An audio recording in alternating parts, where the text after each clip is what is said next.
ازيكم طلاب الصف السادس الابتدائي عاملين ايه؟ يا رب تكونوا بخير. احنا النهارده هنشرح درس الدولة الأموية في الوحدة الثانية اللي هو أول درس. الدولة الأموية حكمت من سنة 41 هجريا إلى سنة 132 هجريا. انتهى عصر الخلفاء الراشدين باستشهاد مين؟ باستشهاد علي بن أبي طالب. علي بن أبي طالب ده كان تبع الخلفاء الراشدين. حكمت الدولة الإسلامية العالم الإسلامي 91 سنة، يعني قرابة من قرن هجريا. وحكم فيها كم خليفة؟ 14 خليفة.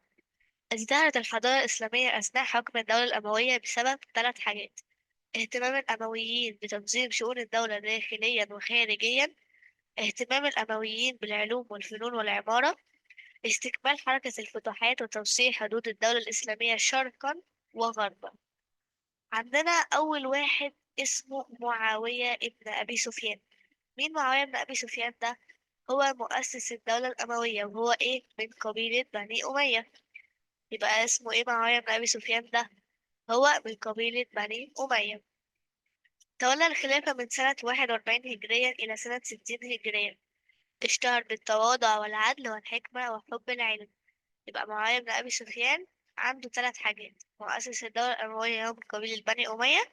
تولى الخلافة من سنة 41 إلى سنة 60. اشتهر بالتواضع والعدل والحب والحكمة وحب العلم. طب إيه أهم أعماله بقى؟ اهتم بتحقيق الأمن والاستقرار الداخلي للدولة الإسلامية ورعاية مصالح الشعب. أسس اتنين ديوان.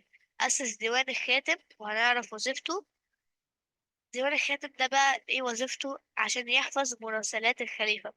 وأسس ديوان البريد. ليه بقى؟ عشان ينقل الرسائل وتسهيل الاتصال بين الخليفة والأقاليم الإسلامية. واهتم بقى بحاجة كمان، اهتم بتوسيع حدود الدولة الإسلامية التي امتدت من المحيط الأطلنطي غربا حتى سواحل المحيط الهندي على بلاد الهند شرقا. يبقى غربا وشرقا. عندنا كمان اهتم بحاجة كمان، انه اهتم بالجيش والبحرية الإسلامية. فلما عمل الجيش والبحرية الإسلامية عمل ايه بقى؟ أنشأ العديد من المصانع. ليه بقى؟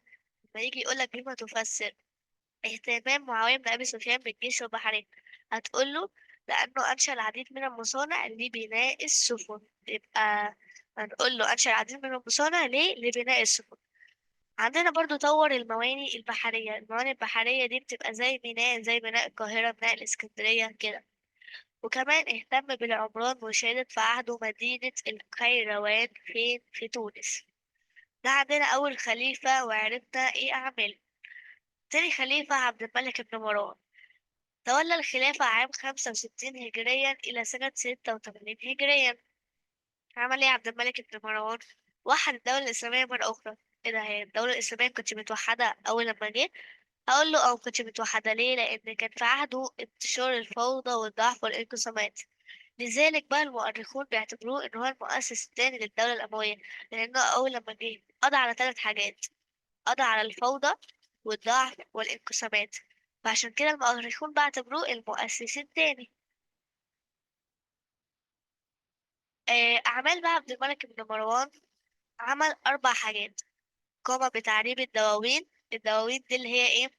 اللي هي مثلا زي ديوان الجند، ديوان بيت المال، اللي هي يعني خزينة الدولة. وأصبحت اللغة العربية هي اللغة الرسمية في الإدارة. وكان أول من سك يعني صنع الدراهم والدنانير الإسلامية. وعمل حاجة كمان، إن هو شهد أو بنى مسجد قبة الصخرة فين؟ في فلسطين. ده مسجد قبة الصخرة، مش المسجد الأقصى. وكمان عمل حاجة كمان، إن هو واصل حركة الفتوحات الإسلامية في شمال أفريقيا. شمال، ناخد شمال أفريقيا. أسس، تبقى أسس السفن. ده عندنا عبد الملك ابن مروان.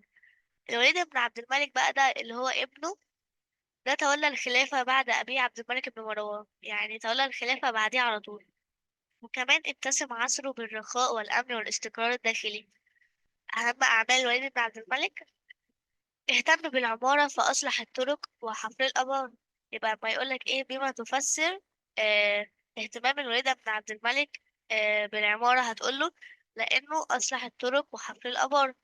وكمان أمر بدخول المياه إلى كل بيت. عندنا برضو بنى مسجد زي أبوه، بس بنى المسجد الأموي في دمشق اللي هي سوريا حاليا. وكمان هو المسجد ده شكله اهو، شكله حلو جدا وبيتميز ان هو بروعة التصميم المعماري والنقوش الإسلامية. كمان أمر بتوسيع الحرم المكي اللي هو المسجد الحرام، والحرم المدني اللي هو المسجد النبوي. عمل حاجة كمان إن هو وصل الفتوحات الإسلامية ووصل جيوش المسلمين إلى بلاد السند شرقا والأندلس غربا، يعني بلاد السند شرقا وبلاد الأندلس غربا. ده كده أعمال الوليد بن عبد الملك. عندنا رابع خليفة بقى أو خامس خليفة إن هو عمر بن عبد العزيز. عمر بن عبد العزيز ده خد حكمه من سنة 99 هجرية إلى سنة 101 هجرية، واتصف بالعدل والزهد والعلم والورع. الورع ده يعني البعد عن المعاصي.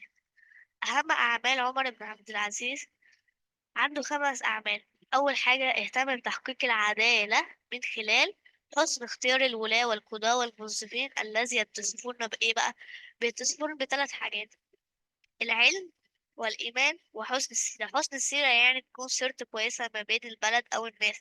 يعني مثلا عشان يختاروا لازم يكون ده مثلا راجل حلو يعني صالح، ما بيعملش أي حاجة غلط.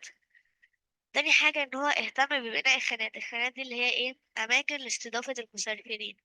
تالت حاجة عندنا بقى إن هو اهتم بالعلم والعلماء وبناء المدارس. رابع حاجة إن هو حرص على تدوين كتابة الأحاديث النبوية الشريفة. خامس حاجة أرسى أو وضع مبدأ التسامح الديني مع المسلمين وغير المسلمين. عندنا ده كانت أعمال عمر بن عبد العزيز. أسباب بقى سقوط الدولة الأموية، بيقول لك إن الدولة الأموية ساءت بعد عمر بن عبد العزيز. ليه بقى؟ بسبب حاجتين: الصراع بين القبائل العربية لتولي المناصب المهمة في الدولة، وظهور الدولة العباسية على يد مين؟ أبي مسلم الخراساني، والتي قضت على الدولة الأموية. وبكده هتبدأ عصر جديد، عصر الدولة العباسية، على الدعوة اللي بعتها أبي مسلم الخراساني.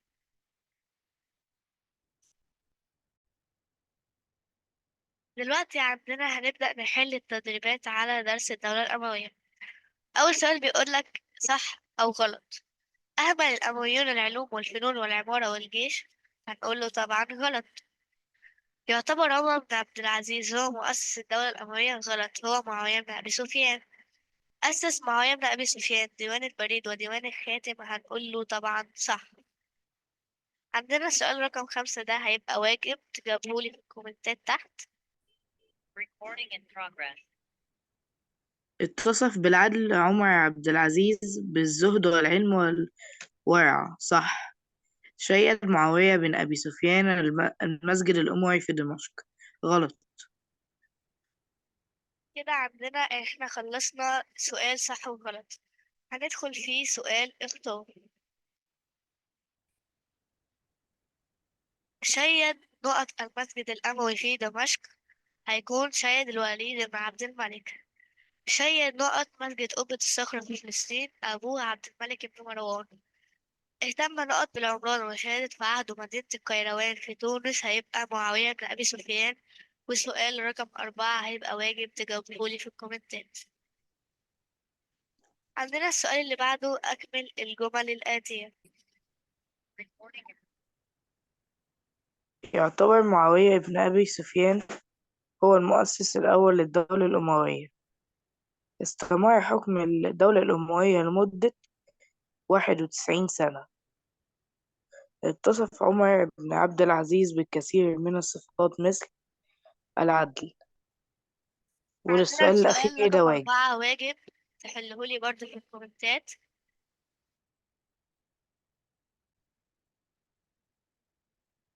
المؤسس الأول للدولة الأموية هو من قبيلة بني أمية. عندنا السؤال الرابع: من هو؟